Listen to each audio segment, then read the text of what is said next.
आणि मुख्यमंत्री देवेंद्र फडणवीस यांनी सुद्धा काँग्रेस प्रदेशाध्यक्ष हर्षवर्धन सपकाळ यांना फोन केल्याची माहिती आहे। सुनेत्रा पवारांच्या बिनविरोध निवडीसाठी काँग्रेसने बारामतीमधून उमेदवार मागे घ्यावा अशी विनंती स्वतः महाराष्ट्राचे मुख्यमंत्री देवेंद्र फडणवीस यांनी सुद्धा केली आहे। मात्र फक्त 1 तास उरलेला आहे अर्ज मागे घेण्यासाठी आणि अशामुळेच हर्षवर्धन सपकाळ यांची भूमिका अतिशय निर्णायक ठरणार आहे।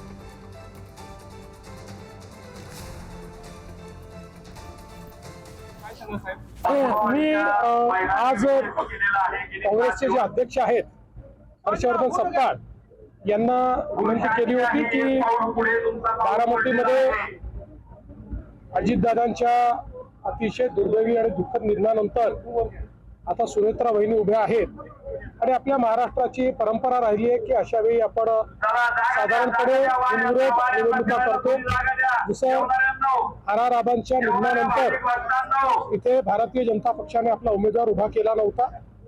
त्यांना मी विनंती केली, त्यांनी चर्चा करताना मला ते सकारात्मक वाटले, पण अजून आता काय निर्णय झालाय याची मला कल्पना नाही, कारण मी कार्यक्रमात होतो। सर, नाशिकमध्ये अतिशय धक्कादायक प्रकार समोर आलाय। त्या ठिकाणी एका कंपनीच्या व्यवस्थापनातील काही लोकांनी धर्मांतराचा काही प्रयत्न